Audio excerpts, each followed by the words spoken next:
आज हम करेंगे, कल वाली चीज़ है बिल्कुल, लेकिन थोड़ा सा उसमें थोड़ा सा चेंज है। आज हम करते हैं EMF induced by changing area in uniform magnetic field. सबसे पहले तो हम ये देखें कि मैग्नेटिक फ्लक्स फाई बी है कितना, बी ए कॉस थीटा। अगर बी चेंज हो जाए, मैग्नेटिक फील्ड इंटेंसिटी चेंज हो जाए, तो मैग्नेटिक फ्लक्स चेंज हो जाएगा। अगर एरिया चेंज हो जाए तो मैग्नेटिक फ्लक्स चेंज होगा, और अगर थीटा ओरिएंटेशन चेंज हो तो भी मैग्नेटिक फ्लक्स चेंज हो जाएगा। ठीक है। जो प्रैक्टिकल था उनका फेराडे का, उस फेराडे प्रैक्टिकल में मैग्नेटिक फील्ड स्ट्रेंथ चेंज हो रही थी। ये उन्होंने सोलिनॉइड रखी और ये मैग्नेट मैग्नेट को उन्होंने मूव किया, तो जैसे जैसे मैग्नेट सोलिनॉइड के पास आ रही वैसे वैसे सोलिनॉइड से पास होने वाले मैग्नेटिक फील्ड स्ट्रेंथ इंक्रीज हो रही है। तो बी इंक्रीज हुआ या बी डिक्रीज हुआ तो मैग्नेटिक फ्लक्स में इंक्रीज डिक्रीज हो गया। अगर हम एरिया में चेंज कर दें तो भी मैग्नेटिक फ्लक्स में चेंज होगा और ईएमएफ इंड्यूस हो जाएगा। कैसे? सिंपल सी बात है। देखो, एक मैग्नेटिक फील्ड है मेरा, मैं मैग्नेटिक फील्ड ड्रॉ कर रहा हूँ ऐसे perpendicularly into the plane. This is magnetic field perpendicularly into the plane, और इस मैग्नेटिक फील्ड में हम एक लूप रख रहे हैं। इस मैग्नेटिक फील्ड में हम एक लूप रखते हैं। ये लूप मैंने यहाँ रख दिया। अब हालांकि इसकी शेप रेक्टेंगल नहीं है, लेकिन आप इसे इमेजिन कर लो कि रेक्टेंगल है। रेक्टेंगल होना ज़रूरी भी नहीं है। अगर आप रेक्टेंगल इसे इमेजिन ना कर सकें तो भी कोई बात नहीं, कोई दिक्कत नहीं। अब यहाँ देखिए, ये मैंने लूप बनाया है यहाँ। ठीक है। ये सारी की सारी मैग्नेटिक फील्ड लाइंस इस लूप से पास हो रही हैं। सारी मैग्नेटिक फील्ड लाइन लूप से पास हो रही हैं। करेक्ट। अब देखना ज़रा ध्यान से, एक मैंने यहाँ इसके ऊपर ये एक कंडक्टर रखा। अब एरिया एनक्लोज्ड बाय लूप कौन सा है? Area enclosed bye loop and conductor, ये वाला पतला सा एरिया आपको दिख रहा है। अगर मैं इस कंडक्टर को यहाँ मूव करने लगूँ, ऐसे इस कंडक्टर को मूव करने लगूँ, तो क्या होगा? एरिया, वो एरिया जिससे मैग्नेटिक फ्लक्स लिंक्ड हो रहा है, ये वाला एरिया, दिस एरिया, ये लगातार एरिया बढ़ता चला जा रहा है। और इस एरिया के बढ़ने से क्या हो रहा है? Magnetic flux linked with area लगातार इंक्रीज हो रहा है। लगातार इंक्रीज हो रहा है magnetic flux linked with the loop. ये लूप लूप कौन सा बना? ये पूरा का पूरा वायर और ये मेरा पेन। अगर मैं इस पेन को वापस ऐसे लेके जाऊं यहाँ, तो क्या होगा? देखिए, तो लगातार area of the loop loop loop area enclosed by the wire and this moving conductor, ये लगातार डिक्रीज हो रहा है। और लगातार जब डिक्रीज हो रहा है तो आप जान देख ही रहे, मैग्नेटिक फ्लक्स डिक्रीज हो रहा है। अभी कितनी मैग्नेटिक फ्लक्स लाइन लिंक्स थी इससे? 1 2 3 4। यहाँ आ गया तो कितनी मैग्नेटिक फ्लक्स लाइन लिंक्ड हो गई? अब 8। यहाँ आ गया तो और ज्यादा और ज्यादा और ज्यादा।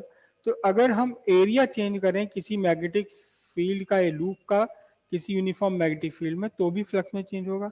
और फ्लक्स में चेंज होगा, पहले ही उन्होंने कह दिया, when ever there is change in magnetic flux EMF induced. अच्छा, एक और तरीका ईएमएफ इंड्यूस करने, देखो ये मेरा लूप है ये। ठीक है, मैंने इसको यहाँ लूप बना लिया, देखना यहाँ लूप बना लिया। अब बहुत ध्यान से देखना, ये क्योंकि क्वेश्चन भी एग्जाम में आ चुका है, लूप की शेप भी डिफरेंट आती है, कभी रेक्टेंगल कभी सर्कुलर। ये लूप है मेरा पूरा, मेरे इस रेड वायर के बीच में बना हुआ। अब मैं इस लूप को खिसकाना शुरू कर दूं, देखना जरा ध्यान से, तो क्या हुआ? हालांकि लूप का एरिया नहीं बदल रहा, लूप का एरिया तो उतना का उतना ही है, लेकिन अब मैग्नेटिक फील्ड लाइंस बदल रही हैं, क्योंकि मैं लूप को मैग्नेटिक फील्ड के बाहर से मैग्नेटिक फील्ड के अंदर लेकर जा रहा हूँ। तो अब देखिए कितनी सारी मैग्नेटिक फील्ड लाइंस इससे लिंक हो गई। मैं लूप को और चलाता हूँ तो अब magnetic field lines link with the loop लगातार डिक्रीज होती चली जा रही हैं। मैग्नेटिक फ्लक्स डिक्रीज हो रहा है, इंक्रीज हो रहा है, तो फिर इस लूप में क्या होगा? ईएमएफ इंड्यूस हो जाएगा। तो हमने क्या काम किया? एक लूप लूप इसके अंदर यहाँ रखा है, रेड पेन से बना दूंगा, ये लूप है।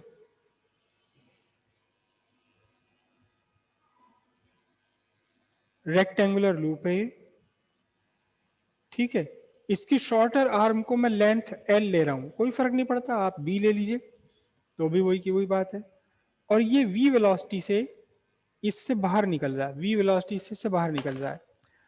तो after small time duration, after a small time duration, short period of short duration dt, ये कितना बाहर निकल चुकेगा, यहां तक ये बाहर निकल चुकेगा।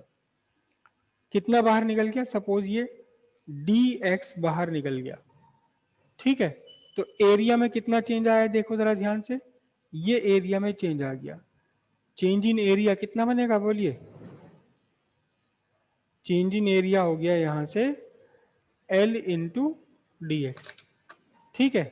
अब आ जाते हैं E equals minus d phi b by D t, correct. यहां से हम निगेटिव साइन को अक्सर छोड़ देते हैं, हम क्या लिखते हैं, हम क्या लिखते हैं, negative sign is in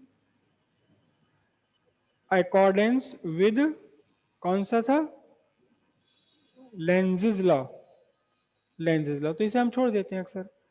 E equals D by D T, क्या बना ये, B dot A is equals to D by D T B A cos theta, correct. E equals, यहां मैग्नेटिक फील्ड कांस्टेंट है, देखो यहां मैग्नेटिक फील्ड क्या है, constant है, बिल्कुल कांस्टेंट है, करेक्ट। और थीटा कितना है, यहां देखना जरा ध्यान से, थीटा कितना है, ठीक है। हेयर थीटा इक्वल्स 0, ये थीटा कौन सा है, थीटा है angle between B vector and A vector. अब थोड़ा सा देखना, कंफ्यूजन सा हो रहा होगा कि बी थीटा कैसे 0 हो गया।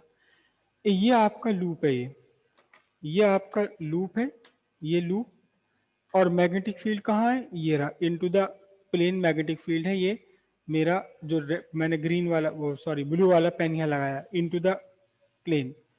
अब एरिया वेक्टर कौन सा होता है, ध्यान से देखना, ये पूरा एरिया है, एरिया वेक्टर कौन सा है, इस एरिया के ऊपर आप परपेंडिकुलर ड्रॉ कर दें, ये मेरा मेरा रेड वाला पेन हो गया एरिया वेक्टर, ये एरिया वेक्टर है, और ये क्या है, ये आप मैग्नेटिक फील्ड वेक्टर है। तो दोनों एक दूसरे के कैसे हैं, पैरेलल है मैग्नेटिक फील्ड वेक्टर, तो फिर थीटा की वैल्यू हो गई 0, ठीक है।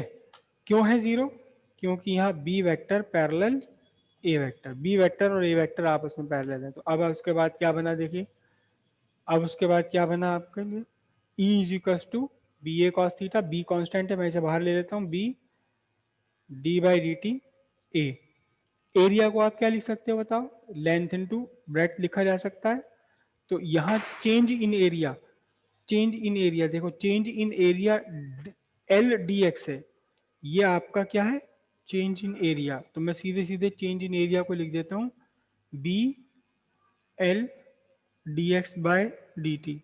और एक बार जरा ध्यान से देखना, D X by D T क्या बनता है, rate of change of position, मतलब वेलोसिटी। बिल्कुल वही का वही फॉर्मूला निकल कर आना, बात कहीं से भी शुरू कर लो, आखिर वही होना है। E M F equals to B L V. और अगर आप ध्यान से देखो तो कुछ भी नहीं है, अगर इसे आप यहाँ से भूल जाओ तो क्या हो रहा है, ये सीधा सीधा एक कंडक्टर है, एल लेंथ का कंडक्टर, ये एल लेंथ का कंडक्टर है, मैग्नेटिक फील्ड लाइंस को इंटरसेप्ट करते हुए आगे चल रहा है। तो फिर इसके सिरों पर ईएमएफ इंड्यूस हो जाएगा, कितना ईएमएफ इंड्यूस हो जाएगा, बी एल वी, जो कल हमने डेरिवेशन करी थी वही ईएमएफ यहाँ इंड्यूस हो जाएगा। और यही ईएमएफ है क्या, चेंज इन एरिया से। हाँ, कभी अगर ये एरिया आपका रेक्टेंगुलर ना होकर सर्कुलर रहा तो फिर हम ये एल नहीं लेंगे, फिर यहां तक ही लिखा जा सकता है बस, क्या, B D A by D T, rate of change of area. अब ये rate of change of area कैसे निकलेगा, वो मैथमेटिक्स की बात हो जाती है, ऐसा एग्जाम में अभी तक कभी भी नहीं आया है। लेकिन कुछ और आया है सर्किल की फॉर्म में, वो मैं आपको बता दूंगा अभी।